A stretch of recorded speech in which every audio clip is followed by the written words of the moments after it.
Viewers, it is my pleasure and privilege to introduce a very special guest today as part of our ongoing Fireside Chat series. And today I have Shri J Akbar, former Minister of State for External Affairs in the Modi government. Akbar ji, namaskar and welcome to PGurus channel. Namaskar and hello to everybody, wherever you are. Thank you, sir. And in addition to Shri Akbar, we also have TV Mohandas Ji and Sridhar Chityala ji. Namaskar to Mohandas ji. Namaskar, Sridhar ji. Namaskar. So viewers, as in the previous sessions, I'm going to let Sridhar ji have the initiate the dialogue and discussion. So this is a three-way conversation. We are going to look at some very interesting topics today. So I yield the floor to Shri Sridhar ji. Over to you, sir. Okay, thank you so much, Shri Ayarji. Namaskar to everybody. Well, we are in very interesting times. Speaking from United States to two very honorable people in India. In the past so many years, India has never featured as a topic in the US presidential elections. And an Indian leader has never ever been so prominent and so profound in the campaigns that are going around in United States. Be it in Atlanta 2 days ago by Eric Trump in Georgia, state of Georgia, or be it last Friday in Nevada, President Trump brought up India, an Indian Prime Minister, and the warm relationship that Prime Minister Modi enjoys with President Trump and the accomplishments that they have made in the tenure of Mr. Modi that overlapped with the tenure of President Trump.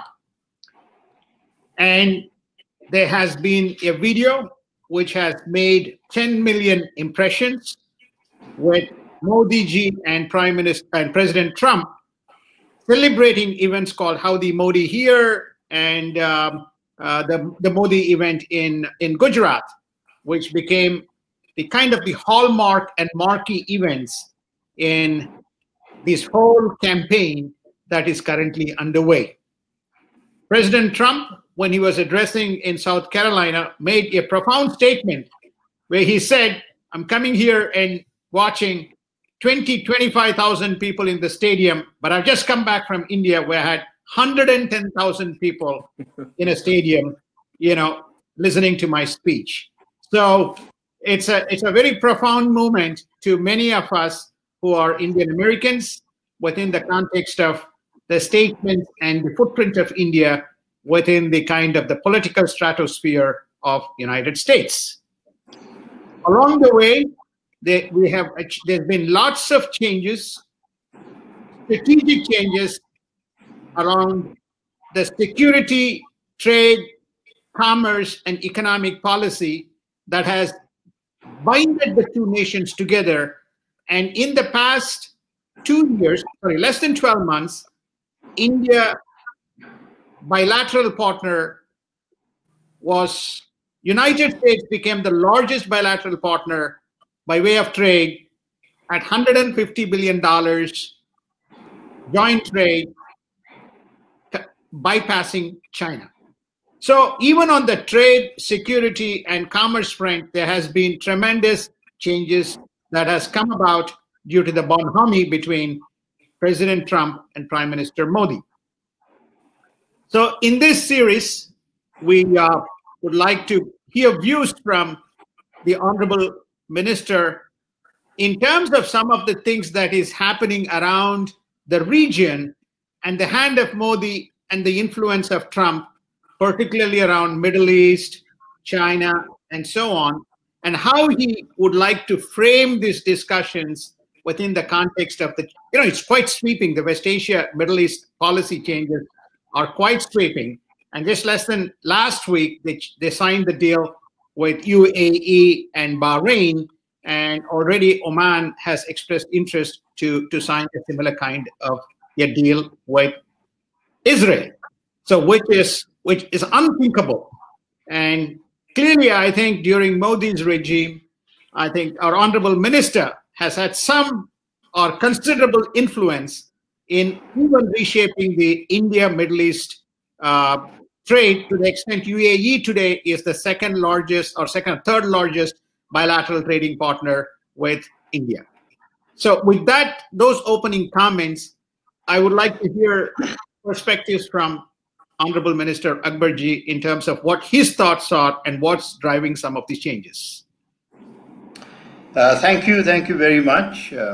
When we start examining developments in foreign policy or indeed in international relations, I think a very good point to begin within the context is to see how much has matured within which concepts have matured in the last 4 years of President Trump and which concepts have matured in the last 6 years of Prime Minister Modi.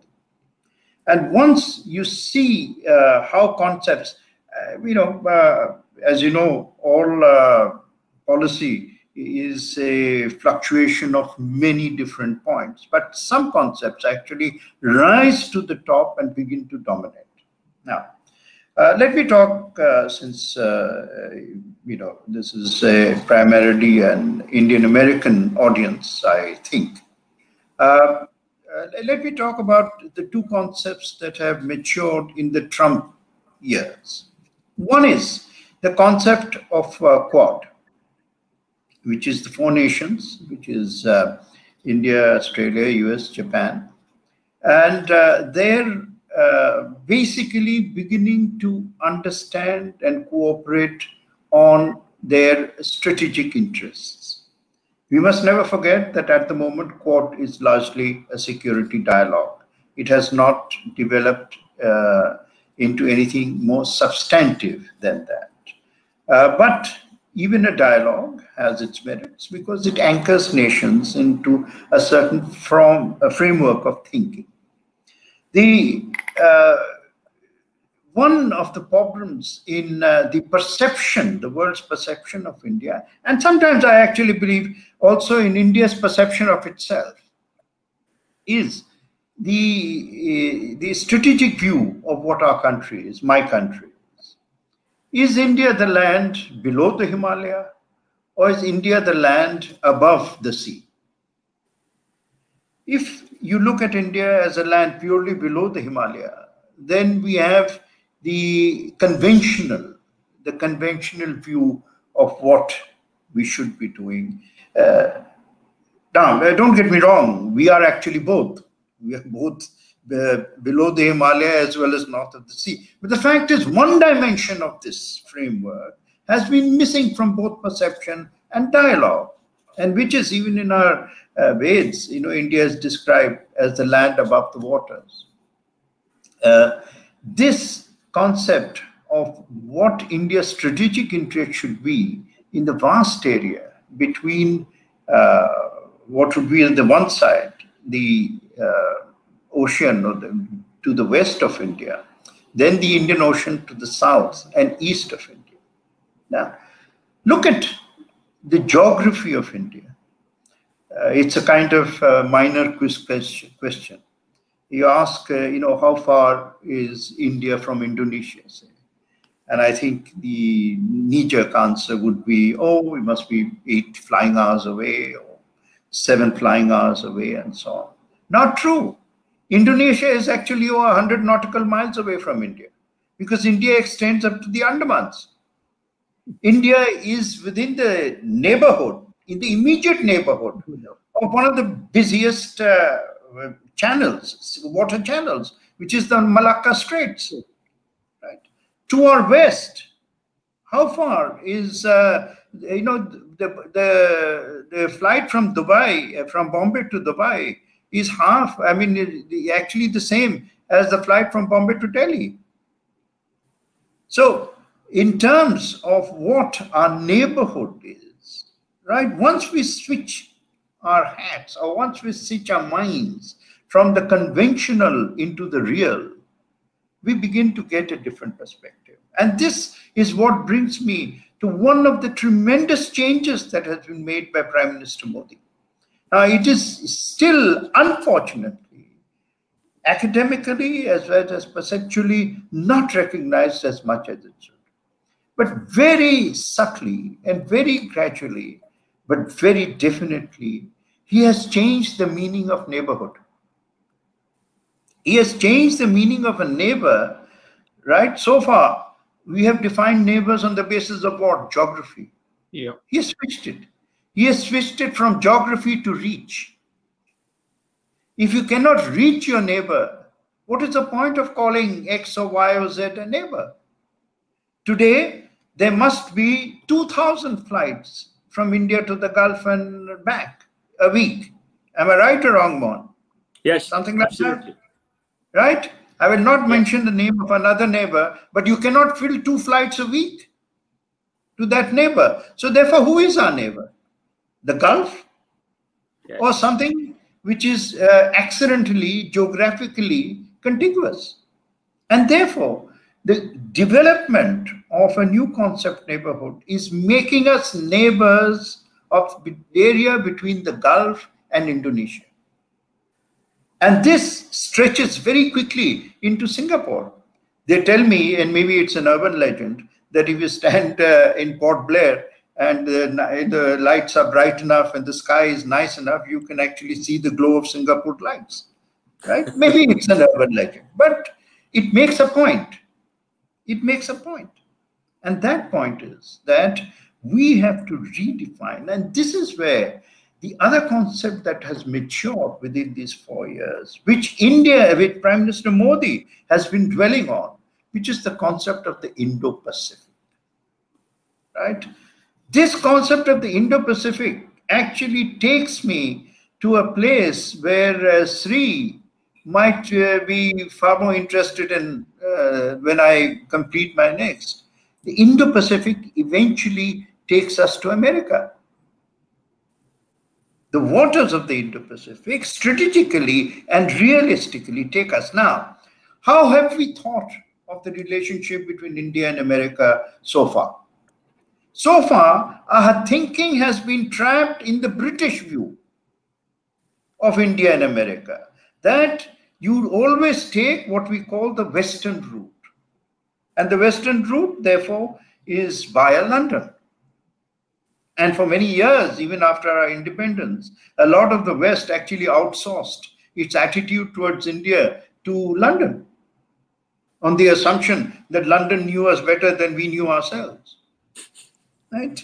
Now, that, the thinking in a different way, it began, of course, admittedly, with P.V. Narasimha Rao, Prime Minister Narasimha Rao, who asked India to look east. Right? But that has been developed strategically into the Indo-Pacific. And now we are looking very consciously towards the east, and we are finding ways forward with a revived ship presence, naval presence. We are doing it in terms of an increasing dialogue with the Southeast Asia. We are doing it in terms of trade. And I tell you that if I reach America through the Pacific, I actually reach, I don't know who is here from New York, so I humbly, well, not so humbly, beg your pardon before, but if I reach America through the Pacific, I reach the more intellectually vibrant part of America.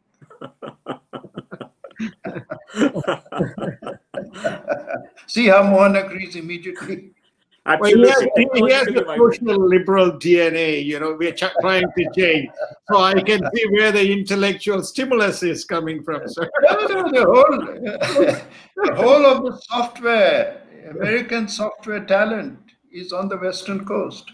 Yes, coming from a global village and global audience, the success of immigration policy.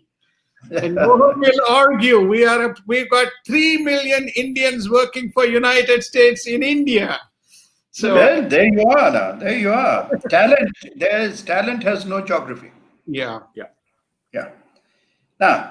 Now we see as we move forward why Prime Minister Modi was the first Indian Prime Minister to visit the UAE in 36 years.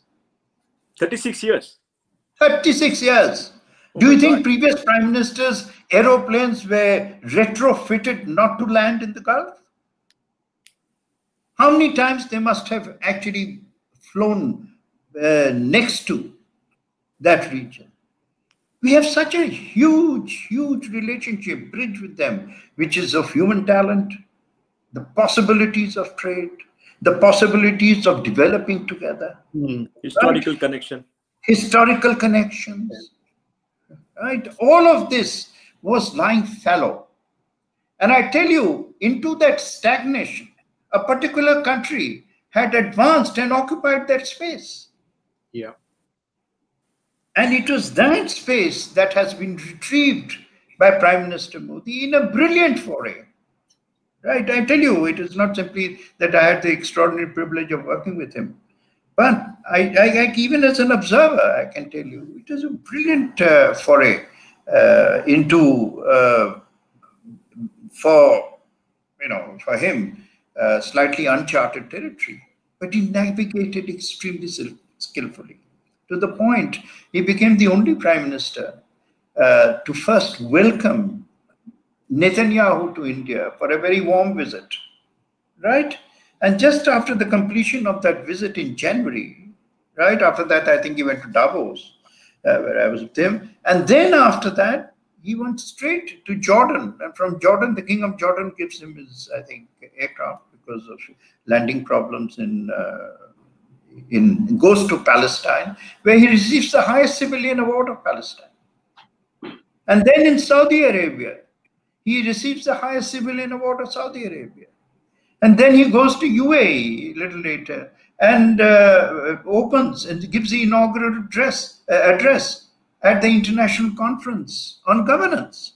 This is the kind of recognition. Now, trust me, this recognition in international affairs doesn't come easily. It comes only after substantive steps have been taken. Right? And those substantive steps are not necessarily available or known in headlines. Right? Headlines probably are very often the last place where they go to. But they built very strong relations. And today, it is a warm reality, I would say, that in a region which has had perennial conflict, that countries like UAE and Bahrain are opening the doors to a relationship with Israel. They are not the first Arab countries. The first Arab country to do so is Egypt, followed by Jordan. So Israel's closest Arab neighbors have had this equation, right? And now it's a slow process by which things that we have been saying, the things that Prime Minister Modi has been saying, that, and here I will tell you of his defining doctrine, that the age of expansionism is over. And the age of cooperative development is very much the need and message, requirement and compulsion, not only of those of us with bald heads, right, but of the younger generation. The younger generation wants cooperative development. They want to travel. They want to know each other. They want to find talent, right? They want to walk across. And why not? Why don't we create a world for them in which they are able to do so? Right? Why are we trapped in shibboleths that have long outlasted their usefulness, lost their shelf life? And this is the new, and I tell you, the rise of realism against fantasy convictions will create the atmosphere of coexistence, which is Prime Minister Modi's objective. His message that the age of expansionism is over is also obliquely or directly a message for some of our neighbors, that you can't indulge in expansionism. It's over. Those days when you could think you could send an army and just occupy X, Y, or Z space. are over. And we know historically we have been victims. We have been victims in 47, in 48, when a foreign country occupied part of our state, which had legally, and by all the laws of the world, by laws of that time, we acceded to India. And I may add that which was the first country to accept the legal accession of Jammu and Kashmir to India? Small quiz question. That country was Britain. Yes. Why was it Britain? Because Lord Mountbatten, we were a dominion state. Lord Mountbatten was representative of, he was a Governor General when we got freedom, as you have Governor Generals today in Australia. He was a representative of the British monarch.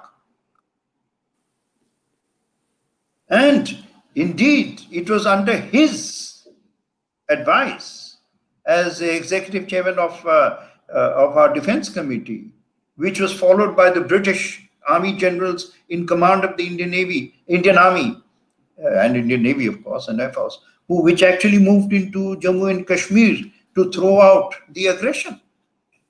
We didn't do it completely, unfortunately, which we could have. We were victims again in 62 of aggression, of expansionism. At that, we are the one country under Prime Minister Modi, which, when we say that we have a defense force, we actually mean it. That means we do not have an offense force. On the other hand, sirs, Prime Minister Modi understands the meaning of defense. Not a single inch will be ceded. And if there is any hurt to India, there shall be accountability. Finally, and I would like to encapsulate this doctrine, if you see regions like Middle East and so on, you will see that one of the many fault lines, or the many fault lines that have been created, one of the reasons is this idea of the balance of power. Great, thank you. Prime Minister Modi is trying to replace balance of power politics with the power of balance. Very profound. Very profound. But Minister, you know, you made a very good point. The substantial work has been done to bring the Middle East and India together. What is the substantial work? We all know the number of trips that you made to the area, to the Arab world, to that part of the world to build relationship. What was the reaction when you first started your outreach to change India's policy? And how did they welcome you? And what actually caused this magic that for the first time in maybe 65, 70 years, they gave the highest award to an Indian Prime Minister? Well, look, let me be very clear about one thing.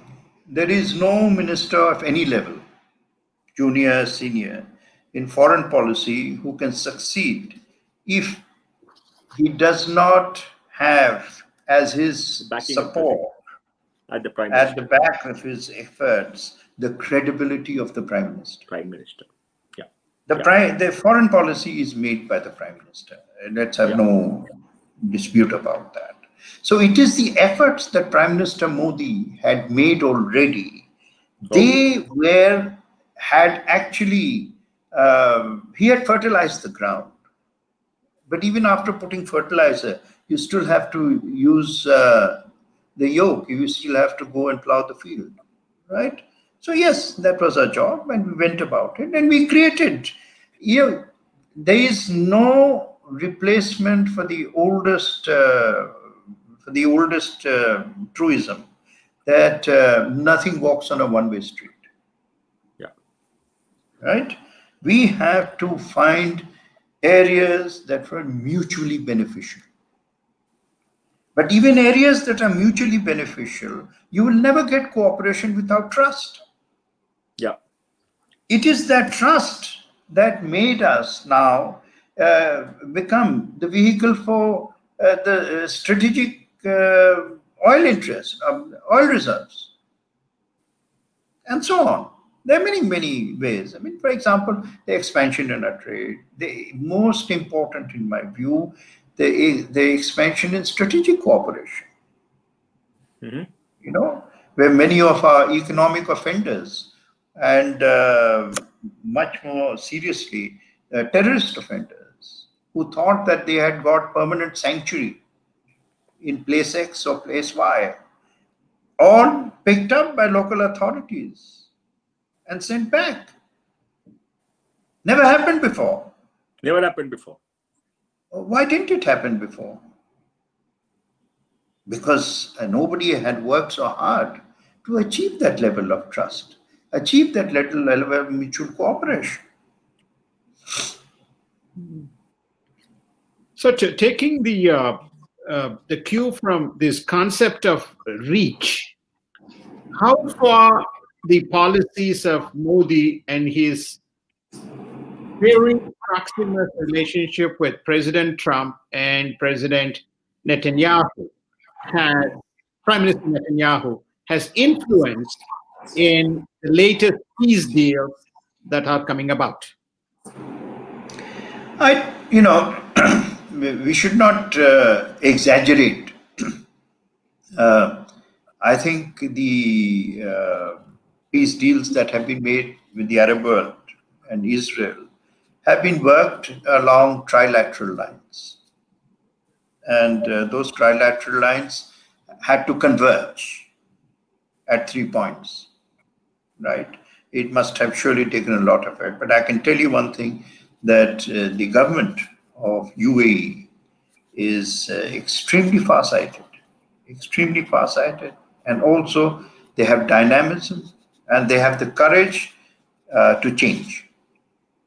Right? This gives the ruling family and the young, right, ruling family the ability to maneuver, right, in the defense of their own national interests and their own national understanding of what the best interests of the region are. They have not stopped being Arabs. They are very proud Arabs. They have not stopped defending the Arab interests. They will continue to do so. But you know what conflict does? Conflict freezes dialogue. And if dialogue is frozen, there can never be a thaw. Right? Yep. But you cannot have a dialogue with a country which wants to shake your hand with one hand and holds a gun to the other. Mm. Right? And you know what I'm referring to. Of course. Yeah. Yeah. Therefore, it is first the trust comes when everybody is convinced that there is no gun in the other hand, that there is no nefarious undercurrent or overcurrent or side current of terrorism being employed under theories like war by other means. Right? Once that is established, then you can have a thaw. And in that thaw, thaw is associated with spring. Spring is associated with new growth. But Minister, many American presidents tried to build relationship between the Middle East, Saudi Arabia, and Israel. They could not proceed. What did President Trump do that created this magic? Because for many of us who have watched this for the last 25, 30 years, and we can see President Obama actually getting a Nobel Prize for some peace deal, which nobody knows what happened. What is the magic that President Trump brought to the table to make this happen? I mean, it's Mohan, yes. Mohan, pardon me, may I correct you a little? President Obama didn't make any peace deal to get the Nobel Prize. He got the Nobel Prize at the very beginning of his term, not at the end of his term. Yeah. If you are so inclined to believe that his peace deal with Iran was very successful, maybe he could have claimed one after the Iran deal, maybe. I don't know. Yeah. I'm just speaking theoretically. But he got one for just being President Obama. Yeah. the Nobel Prize, I'm afraid, has not always been very rational. Yeah. I'm sure all of you know that Mahatma Gandhi never got the Nobel Peace Prize. Yeah. They didn't associate the man who lived and died for non-violence as being peaceful. Yeah. So there are mindsets which create blinkers. Yeah. So As just for expand President Trump, expand on Mohan's question, and then set the context. There's a firm belief that the entire Middle East peace was revolved around the resolution of the Palestine issue. We believe that President Trump shifted that. Much of this thinking, at least in the United States press, states that this is the old archaic thinking of the chancellors of Europe who have left principles, who anchored the whole Middle East around Palestine, so never a solution could be found. And President Trump has changed that. That's the perception here. Now I'll kind of pass it back to you, sir. well, I'm not totally sure about that because, the end of expansionism is a philosophy that applies everywhere. Sure.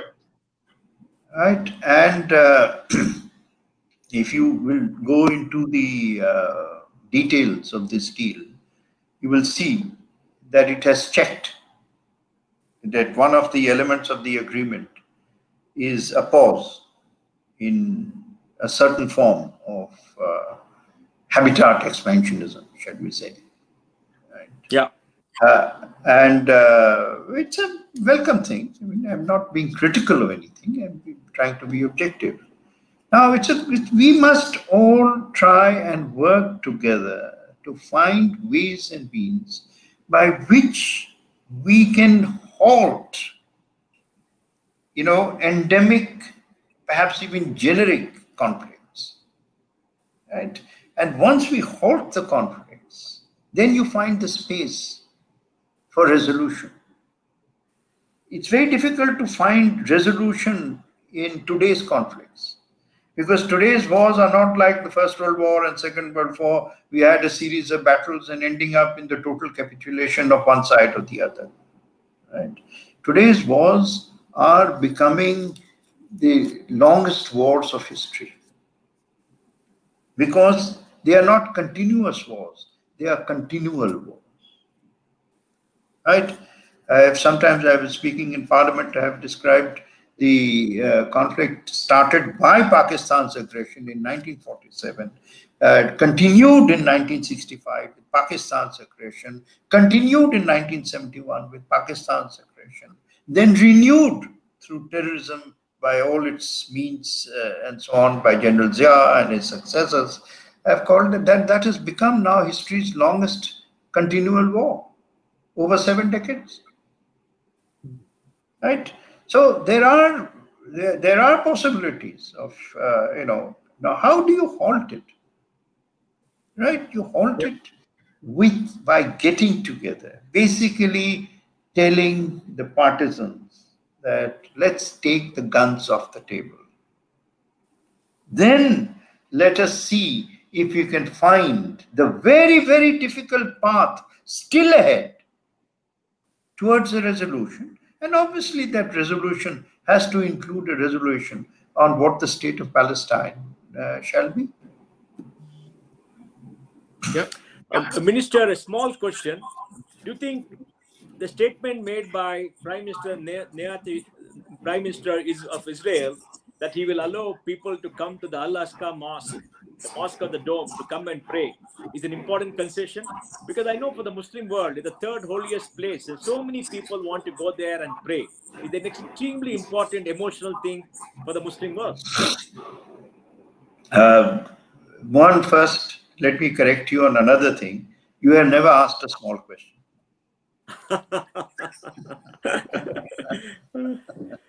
This is a big question. Uh-huh. Right?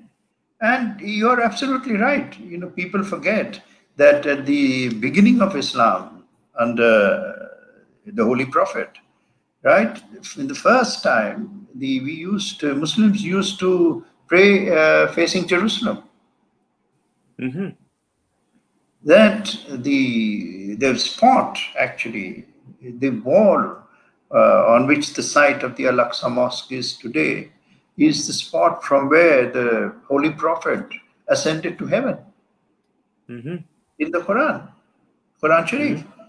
So therefore, these are very important to Muslims emotionally. Yeah.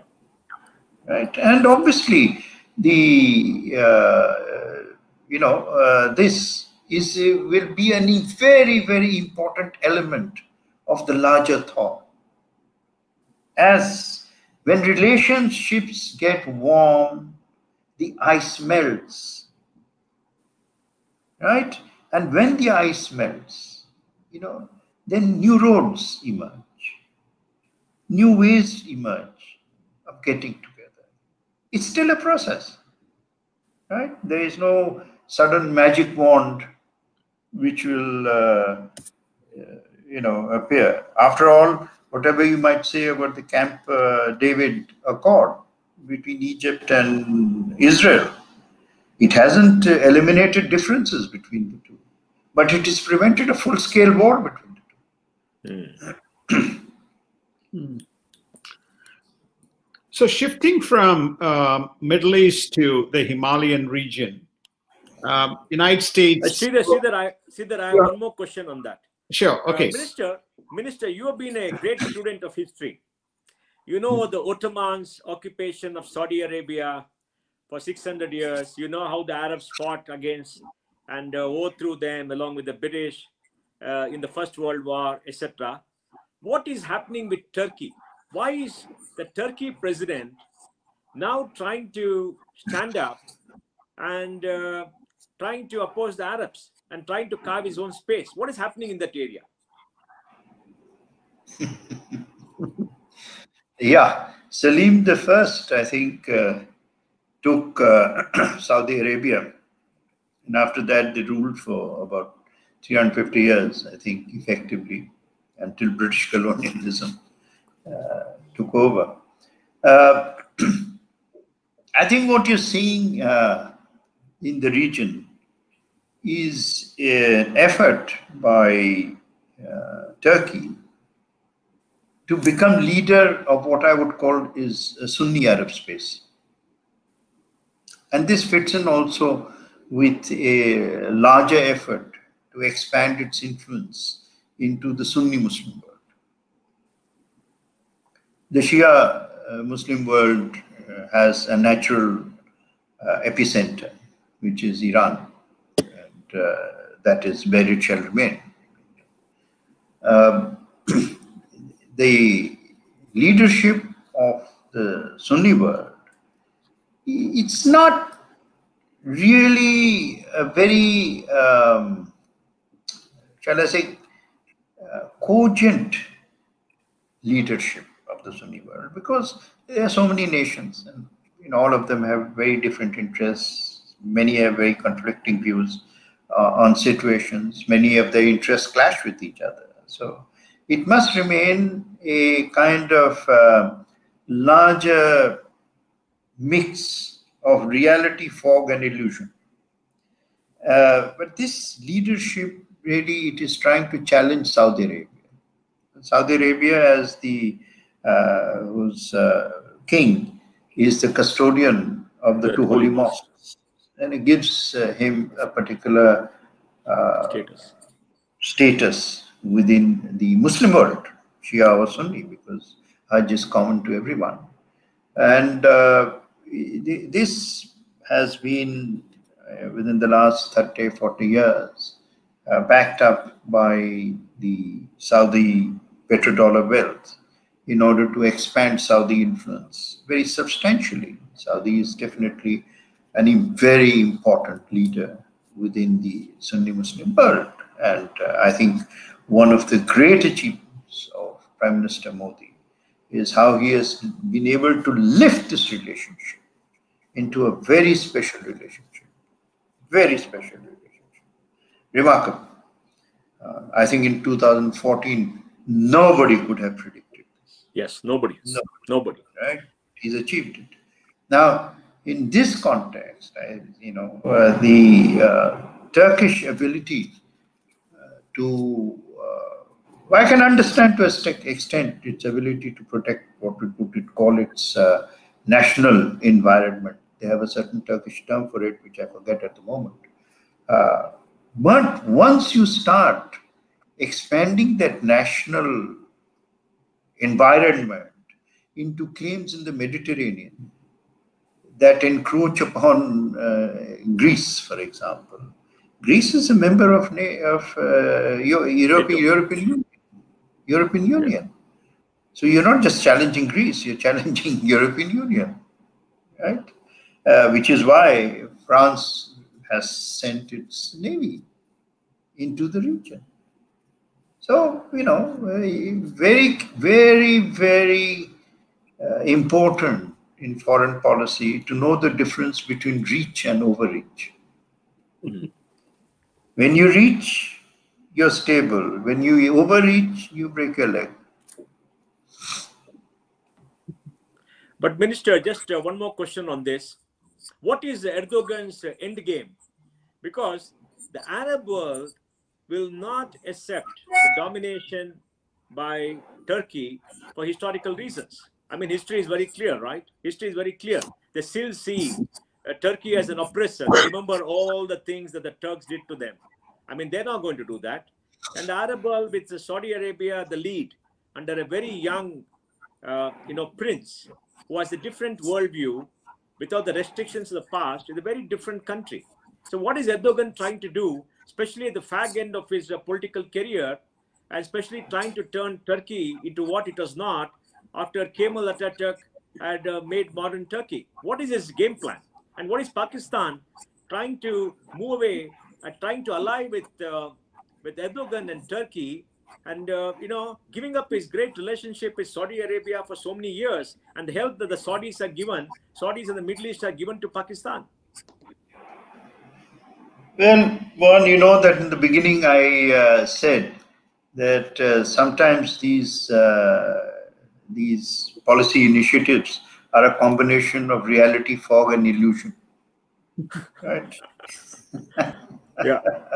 When the three mix, it becomes the sort of perfect fog, right? And you keep searching for your way through, not knowing what your objective is eventually.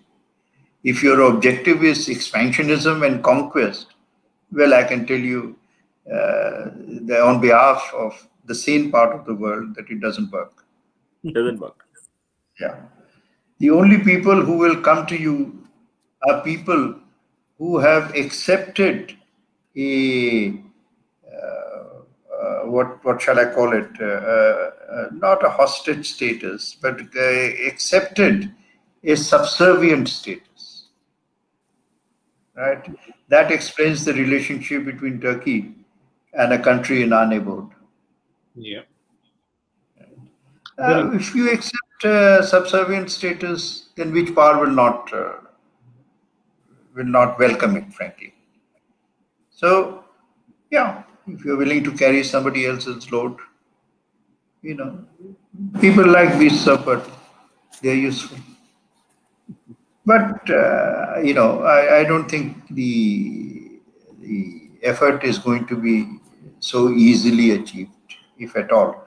In fact, I don't think it can be achieved.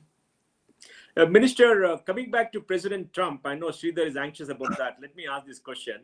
President Trump is an outsider to the establishment. He's not from the Washington establishment. So do you think, being an outsider, he looked at the issue, at the problem with a fresh pair of eyes and was able to get people together? Or do you think the time just was right and Israel too wanted to move forward and try to reach out? What exactly do you think, in your opinion, being a very learned observer, actually made this happen? It's all a variation of emphasis. The product has to be right for the times, and the times have to be right for the product. Okay. Okay. Like in India. Yes, like in India. was Yeah, estimating but Yeah. on the other hand, the time was right for millions of people. Only a few people could create Infosys. Yeah. The time was equally right for all the conventional businessmen in Yeah. India. Why didn't the others, the big names, do it? Yeah. That's, I hope you get what I'm Yeah. No, I looking at. understand. I Yeah. understand. So Mohan, Yeah, go ahead, Sridhar. no. So we can do a 2x2 matrix: reach, cooperative development, people, and government. If you have rows and columns tick, reach, people agree, and the government facilitates it, then one row is filled. So Yeah. people, reach, and cooperative development, that means people are behind. The Yeah. question is how far the government is going to tick those two columns. I think that's the culmination, as I kind of take away from this discussion around forming this and measuring this, like high tech, low tech, high touch, low touch. So Yeah. we can have reach and Metrics. cooperative development, people and government. Then we Yeah. have a formula. Yeah. Yeah. But Minister, take this forward. I mean, just speculation. Maybe we can just open up a mind. Where do you see this Middle East relationship with Israel, let's say 4-5 years from now? Do you think Saudi Arabia will join the bandwagon? Do you think we'll have open economic relationships? And do you think ultimately the Palestinian issue also will slowly get solved? Are you optimistic? Now, one swallow doesn't make a summer, but two swallows definitely give you a very good hint of changing weather. Right? I don't think decisions have been made without consultation between Gulf allies or friends within the Gulf and within a large Arab world. Each country will take its own time to reach whatever decision. Many nations wisely wait and see what happens. Has some momentum really started or not? Number two, people in power do not remain permanently in power. Yeah. So you have to see whether the policy is strong enough to be sustained through changes of government. Key point. Right? And this works for every capital. I'm sure there are people who are waiting to see what happens in the American election. Yeah. Right? I personally cannot see, irrespective of who wins. I don't know. Maybe you will know far better than me. But irrespective of who wins, I cannot see anyone reversing what President Trump has done in the Middle East. May I just, before I continue, take issue with the usage of the term Middle East? Yes. It's a term, yeah. The term was created in, I think, 1903 and 1904 by some naval strategic historian, American. And it means nothing. I once was speaking in Bahrain at the Manama Convention, and I began by asking that I know we are all here in the East, but which East are you in the middle of?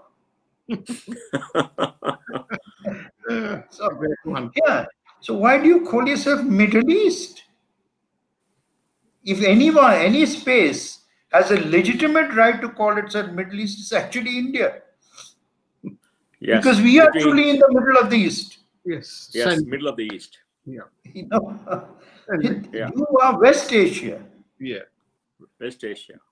And unless you get the definitions right, if you don't get the geography right, how will you get the geopolitics right? Right? Yeah. We have changed. We have shifted from Levant. That Yes. region used to be called Syria and so on, used to be called Levant, right? Asia Minor. Asia Minor. Asia Long Minor. ago, Asia Minor. Asia Minor, Levant. So, okay, if you're Asia Minor, India and China were Asia Major. Yeah. Right? Yeah. So, I think it's time that the world and that region too has to rethink its language as well. Right? Yep. Is Israel a part of the Middle East? Is Israel a part of West Asia or Europe? Yeah. Yep. You know, these are things, these are good thinking questions. To redefine Right? relationship. Beyond west of the Caspian, right, which just across from Iran, countries call themselves part of Europe. Yes. They feel that they are part of Europe. rather than Asia. Yes. But, these are things that, when you're at peace, maybe these points don't matter so much. But when you're in a conflict zone, language matters. Language matters. Minister, Sridhar, this is a very different question. Sridhar, Minister, what happened in UAE for them to have a minister for tolerance and to have the land of Abraham, right? To open up to other religions in the Middle East, in UAE, what made them change? Because if you look at the history of the UAE, Dubai was the avant-garde country. It opened up very fast. Abu Dhabi was conservative. Sharjah is very conservative. Other Emirates are more conservative. But now, Abu Dhabi has taken the lead with the Minister for Tolerance. You have met all of them. You know all of them personally, I think. And they're doing something very unique there, giving land to a temple for Indians to build and all that. What exactly happened in Abu Dhabi to bring about all this change? I think earlier in the discussion, I may have answered the question by saying that this new young leadership is extremely different, right? The fact that Judaism, Christianity, and Islam are Abrahamic religions has been known, by all three religions. Yeah. Right? When we go to Hajj, we go to a mosque built by Abraham. Built by Abraham. Yes. When we go to Mecca, right, we see the footprint there of Abraham. Abraham is the symbol and the believer, the true believer in Tawheed, which is the unity of God, which is a fundamental principle of Islam. He is the inspiration. Right? So it's Abraham and his son. The whole rites of Hajj are actually from Abraham's time. Right? Many of things that you associate with Muslims, whether it's halal and so on, are Abrahamic. Our modes of prayer are quite similar. And so on. Apart, of course, from the sajda, we wear, at least the Jews and the Muslims, wear a cap. Yeah, skull cap, yeah. So and therefore these accords have been deliberately called the Abraham Accords. Yes, yes. Because we are looking within the same metaphor for peace and unity, not for conflict. For conflict. So therefore, is Abraham the father of tribes or groups who will remain in conflict with each other? Or is Abraham the father of people who will cooperate in a friendly manner with each other? It's brilliant, to call them the Abraham Accords. Yep. Yeah, it's so far-reaching and so astounding. That means that part of the world. And I must tell you about the temple. The temple, I was there negotiating for it, and they did it immediately. Immediately. Yes, we believe We believe in the rights of other people to have their rights to prayer. That doesn't, make them any worse Muslim. In fact, makes them better Muslims. Because the Quran has a very explicit verse. Unto you, your religion, and unto me, my religion. What could be more explicit than that? That some fundamentalists may have corrupted or perverted the message of the Holy Quran is something which is deeply saddening.